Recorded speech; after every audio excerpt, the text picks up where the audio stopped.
Aí, a gente aproveitando esse nosso último bloco, agora nós temos mais uns minutinhos, Frei Beto, vindo um pouco para a realidade de momento do Brasil, como eu costumo dizer, no Brasil de tédio a gente não morre, né? Num dia nós temos aí, só essa semana, vou pegar só essa semana, né? O STF colocando mais 6 integrantes do núcleo pensante do golpismo como réus, o Bolsonaro fazendo toda uma mise-en-scène naquele seu circo montado, que aquilo não é um hospital, aquilo é um circo, onde se pode tudo, né?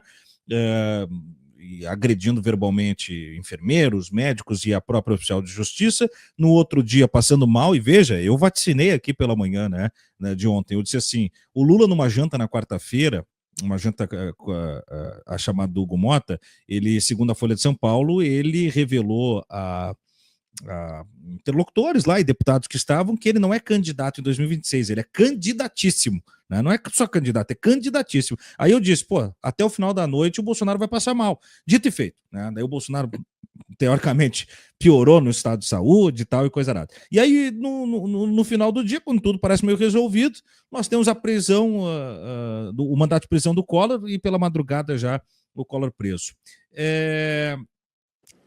Tem se falado que a prisão do Collor é um aceno do STF para que o Bolsonaro entenda também, né, o seu grau de vulnerabilidade diante das leis, né? Por outro lado, tem um outro personagem que eu queria ouvir o senhor falar também nessa reta final, que tem montado a trincheira última do Bolsonaro, que é o pastor Silas Malafaia, né? Ele está numa grita maior do que os próprios filhos do Bolsonaro, né? E está translocado, dizendo que inclusive gostaria de ser preso, né?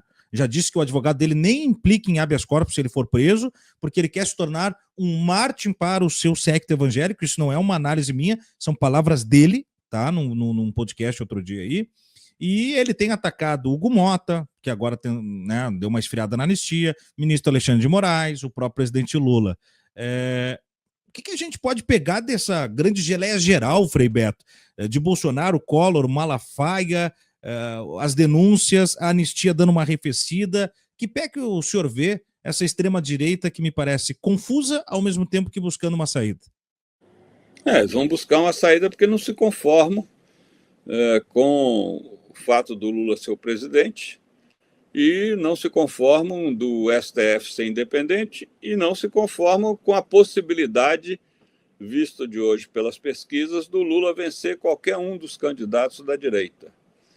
Pessoalmente, eu acho que o Lula só será candidato se, nessa época do próximo ano, maio, junho, ele tiver mais de 65% de aprovação.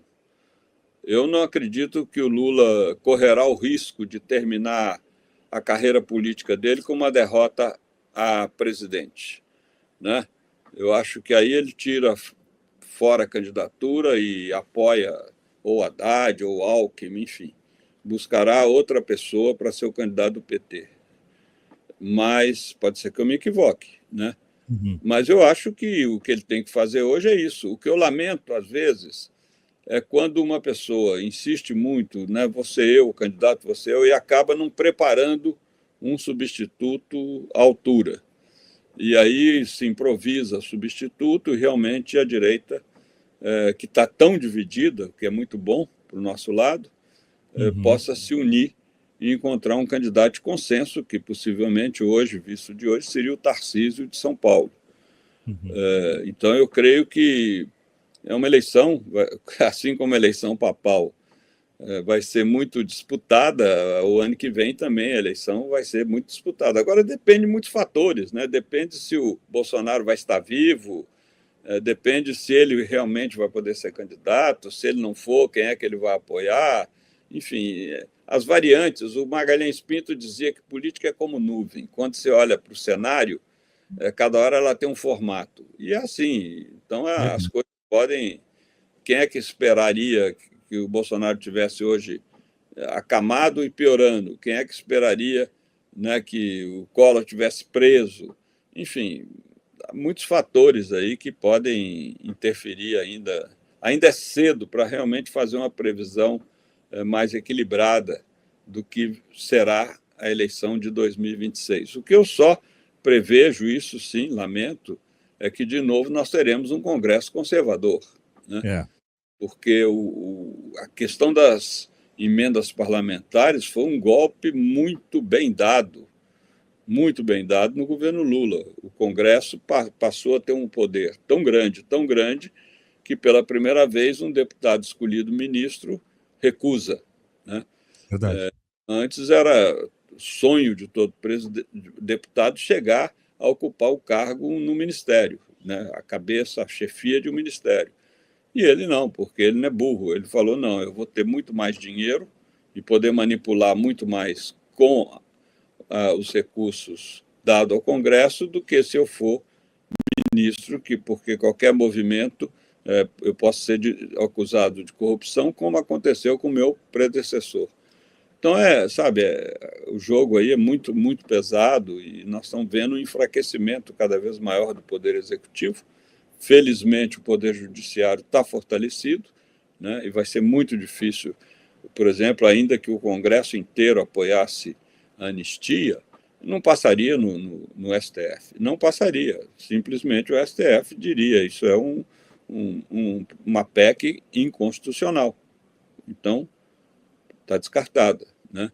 Então, não sei por que eles se empenharam tanto nisso. Ainda bem que o Hugo Malta é um cara de um pouco mais de bom senso do que o Lira tinha, né? E está conduzindo coisas razoavelmente bem. E penso também, nesse sentido, também agrego a qualidade de articulação do próprio presidente Lula, né? Que soube puxar o Hugo Mota para si, levou para o Oriente, agora para o Japão e para o Vietnã, agora leva para o funeral do Papa. Não é à toa, né, Frei Beto? Não é à toa. Claro, exatamente. Passeando de mãos dadas. Exatamente. Tá bom, Tiago. Sem um arranhão da caridade quem nos detesta. Só antes de liberar o senhor, eu prometo que é rapidinho, só deixa eu trazer o Baraci para ler uns recados que chegaram, a nossa comunidade lhe mandou algumas mensagens, só bem rapidamente, e eu já me despeço do senhor Frei, já agradecendo a sua participação. Obrigado. Vamos lá. Tá mutado, Baraci? O Policarpo Quaresma, bom dia, Ferbeto. Ele manda para nós aqui, ó. Ao votarem em Francisco, os cardeais esperavam um papa progressista ou que seu papado levaria mais de uma década? A escolha do Francisco foi episódica? Eu acho que não foi episódica, porque ele tinha sido o segundo mais votado na eleição do Bento XVI. E não se sabia que ele era tão progressista quanto demonstrou como papa. E também ninguém podia prever quanto tempo ele ficaria como papa. O papa pode chegar a 120 anos, né? Ou morrer um mês depois, como aconteceu com João Paulo I. Isso aí só Deus sabe. É impossível prever. Muito bem. O nosso querido HFP Frei Beto, é uma honra compartilhar essa live com tão ilustre personalidade. Obrigado. A Débora Santini, amo Frei Beto. Muito obrigado, querida. O James May, segundo, prezado Frei Beto, tem como fazer uma moção para tornar a hipocrisia pecado capital? Mas eu acho que o fato de qualificar que tipo de pecado é, não importa. Importa é que a hipocrisia é um dos pecados mais denunciados por Jesus no Evangelho, né? Quando ele queria xingar lá os fariseus e saduceus, está lá no capítulo 23 de Mateus, ele dizia com todas as letras, né? Hipócritas. O hipócrita vem lá do grego, que era um grupo de repetidores de uma peça teatral, né? De um drama, de uma comédia, que ficavam repetindo aquilo, alguma coisa contrária ao que diziam os atores. Então faziam um contraponto, daí que vem o termo da hipocrisia. E já que eu toquei no Evangelho, queria aproveitar, se vocês permitem, dizer aí, meu site, né, freibeto.org, Claro.